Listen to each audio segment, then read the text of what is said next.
Now, to test that our new formula does in fact work for any quadratic, we're going to go ahead and graph. I'm going to graph ax squared plus bx plus c. And I'm going to add some sliders here.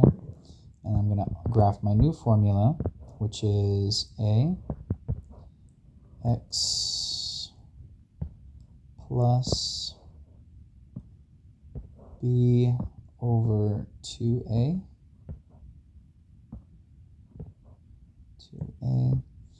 parentheses squared plus c minus b squared over 4a. Oh, make sure that 4 is on the bottom. 4a. And if we did this right, these formulas, these graphs should be perfectly on top of each other, not only there, but anywhere.